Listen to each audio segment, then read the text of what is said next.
പഴനി പോയതിൻ്റെ സെക്കൻഡ് വ്ളോഗാണിത്. ഞങ്ങൾ അവിടെ ഒരു പുത്തിനി പാലസ് ലോഡ്ജ് എന്ന് പറയുന്ന ഒരിടത്താണ് റൂം എടുത്ത്, അമ്പലത്തിനടുത്ത് തന്നെ. അത്യാവശ്യം നല്ല ബഡ്ജറ്റൊക്കെയാണ് ഞങ്ങൾ. പിന്നെ ഒരു ആവറേജ് റൂം എന്നൊക്കെ പറയാൻ പറ്റൂ. ഫ്രഷ് ആവാൻ വേണ്ടി മാത്രം എടുത്തൊരു റൂമാണ്.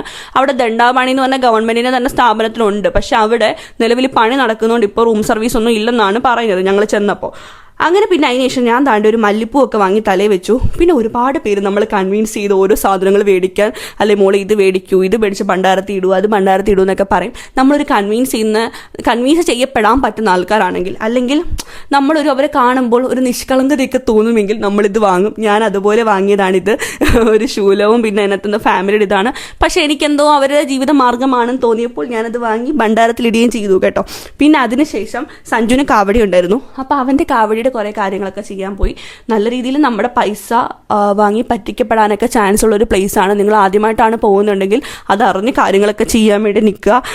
പിന്നെ എടുത്തു പറയേണ്ട കാര്യം എന്താണെന്ന് വെച്ചാൽ പഴനിയിൽ ഫോൺ അലൗഡ് അല്ല. താഴെ നല്ല ചെക്കിംഗ് ആണ്. ഒന്നുകിൽ നിങ്ങൾ റൂമിൽ വെച്ചിട്ട് വരിക, അല്ലെങ്കിൽ നിങ്ങൾ ലോക്കറിൽ വെക്കുക. അതുകൊണ്ട് തന്നെ പഴനിയുടെ ഒരു വീഡിയോസോ കാര്യങ്ങളോ എൻ്റെ കയ്യിലില്ല. പിന്നെ രണ്ടാമത്തെ കാര്യം, മുകളിൽ ചെന്ന് കഴിഞ്ഞാൽ 2 രീതിയിലാണ് ടിക്കറ്റ് കൗണ്ടർ ഉള്ളത്, 10 രൂപയുടെയും 100 രൂപയുടെയും. ഞങ്ങൾ 100 രൂപയുടെ ടിക്കറ്റ് കൗണ്ടറാണ് എടുത്തത്. 100 രൂപ ടിക്കറ്റ് കൗണ്ടർ എടുക്കുമ്പോൾ ഗുണം എന്താണെന്ന് വെച്ചാൽ ഭഗവാനെ നമുക്ക് ഏറ്റവും അടുത്ത് നിന്ന് നല്ല വൃത്തി കാണാൻ പറ്റും, ഏറ്റവും ഫ്രണ്ടിൽ തന്നെ നിന്ന്. അല്ലാതെ വേറൊരു വൃത്തൊന്നുമില്ല, ഏറ്റവും ഫ്രണ്ടിൽ നമുക്ക് കാണാം. ഞങ്ങൾ വല്ലപ്പോഴുമാണ് പോകുന്നതെന്നുള്ളത് കൂടി കൊണ്ട് തന്നെ ഞാൻ തീരുമാനിച്ചതായിരുന്നു ഭഗവാനെ അടുത്ത് തന്നെ നിന്ന് കാണണമെന്നുള്ളത്. അങ്ങനെയാണ് 100 രൂപ ടിക്കറ്റ് എടുത്ത് കയറിയത്.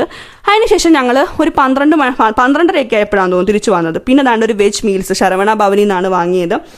അതിനുശേഷം ദാണ്ടെ ഞാൻ ഈ ഒരു കുതിരവണ്ടിയെ കണ്ടപ്പോൾ പഴയ കാലം എന്നെ സ്മരിച്ചു. വാവിട്ട് കരയിലായിരുന്നു പണ്ട് ഞാൻ ഈ കുതിരവണ്ടി കയറി കഴിഞ്ഞപ്പോൾ. ഞാൻ എന്നെ വല്ലാതെ ഓർക്കുന്നു. പിന്നെ ഞങ്ങൾ അവിടെ നിന്ന് നേരെ റെയിൽവേ സ്റ്റേഷനിലോട്ടാണ് പോയത്. ഏകദേശം 6:10 ഞങ്ങളുടെ ട്രെയിൻ ഉള്ളത്. 9 മണിക്ക് ഞങ്ങൾ തൊഴാൻ കയറി 12:30 ആയപ്പോൾ റൂമിൽ വന്നിട്ടുണ്ടായിരുന്നു കേട്ടോ. ഇവിടെ നല്ല രസമാണ് കേട്ടോ ഈ റെയിൽവേ സ്റ്റേഷൻ. സീരിയസ്ലി പറയാമല്ലോ, ഭയങ്കര ബ്യൂട്ടിഫുൾ ആയിട്ടുള്ള റെയിൽവേ സ്റ്റേഷൻ. എത്ര നേരം വേണമെങ്കിലും നമ്മൾ അവിടെ ഇരിക്കും. ഒരു മടുപ്പും തോന്നാത്തൊരു റെയിൽവേ സ്റ്റേഷനായിട്ടാണ് എനിക്ക് തോന്നിയത്. പഴനിയുടെ ഒരു വീഡിയോസ് എടുക്കാൻ പറ്റാത്തതിൻ്റെ വിഷമം ഞാൻ അവിടെ നിന്ന് അങ്ങ് തീർത്തു. ഒരു വീഡിയോ അങ്ങ് എടുത്തു. കാര്യം വേറെ ഒരു വീഡിയോ ഫോട്ടോ എൻ്റെ കയ്യിൽ ഇല്ലായിരുന്നു പഴനി മലയുടെ. അങ്ങനെ ഞങ്ങൾ ദാണ്ടേ പഴനിയോട് വിട പറയുന്നു. എനിക്ക് ഭയങ്കര വിഷമമുണ്ടായിരുന്നു കേട്ടോ അവിടെ നിന്ന് പോകുന്ന സമയത്ത്. പിന്നെ ഏറ്റവും വലിയ കോമഡി എന്താണെന്ന് വെച്ചാൽ റെയിൽവേ ഞങ്ങൾക്ക് നല്ലൊരു പണി തന്നു. എൻ്റെ ഫാമിലിയെ ഫുള്ള് HA1 AC-ലും എന്നെ A1 AC-ലും വിട്ടു. ഇത് എന്ത് കൊള്ളരുതയമാണ് ഈ കാണിക്കുന്നത്. ഞാൻ ഒറ്റയ്ക്ക് അതിനകത്തിരുന്ന് ബോറടിച്ചത്ത്. ഒന്ന് ആലോചിച്ച് നോക്കണം, അവരെൻ്റെ ഫ്രണ്ടിലെ ബോഗിലും ഞാൻ ബാക്കിലത്തെ ബോഗിലും ഇരിക്കുന്ന ഒരു അവസ്ഥ വല്ലാതെ ദയനീയമായിരുന്നു. അങ്ങനെ ഏകദേശം 2:50 കഴിഞ്ഞപ്പോൾ ഞങ്ങൾ കൊല്ലം റെയിൽവേ സ്റ്റേഷനിൽ വന്നു.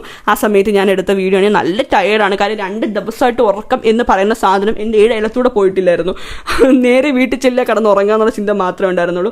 അവിടെ നിന്ന് ഇറങ്ങി ഞങ്ങളൊരു ഓട്ടോ പിടിച്ചു. ഒരു 3:30 ആയപ്പോഴത്തേക്ക് വീട്ടിൽ വന്നു. സുഖമായിട്ട് കിടന്ന് ഉറങ്ങി. അപ്പോൾ ഇത്രയേ ഉള്ളൂ പഴനിയിലെ എൻ്റെ vlog. Tata bye bye, see U.